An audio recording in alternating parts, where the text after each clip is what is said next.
తెలుగు వచ్చా బాబు నీకు? తెలుగు వచ్చా? యేసుక్రీస్తు ప్రభువుని గురించి విన్నావు ఎప్పుడన్నా? నమ్మకమేనా? నమ్మకమేనా? మరి బాప్టిజం తీసుకున్నావా? యేసు ప్రభు నామాన్ని ఒప్పుకొని పాపాల క్షమాపణ పొందావా? ఎలా మరి అలా?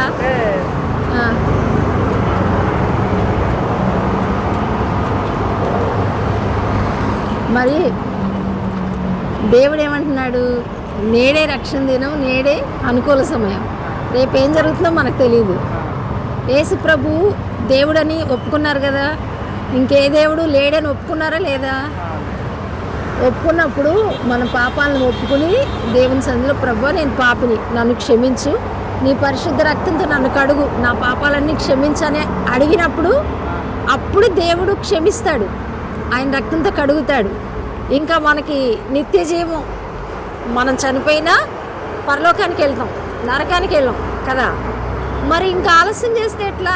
ఇప్పుడు ప్రతి ఒక్కళ్ళు పాపపు బరువుతో ఉన్నారు. దేవుడు ఏమంటున్నాడంటే, ప్రయాసపడి భారం మోసుకొంచున్న సమస్త జనులారా నా ఎద్దుకు రండి, నేను మీకు విశ్రాంతినిస్తాను అంటున్నాడు. ఇంత రోజంతా ప్రయాసపడి భారాలు మోసుకుంటున్నాం కదా మనం అంతా.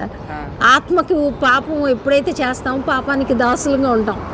మనకి పాపాలను ఒప్పుకుని విడిచిపెట్టినంత వరకు కూడా మనకి నెమ్మది ఉండదు.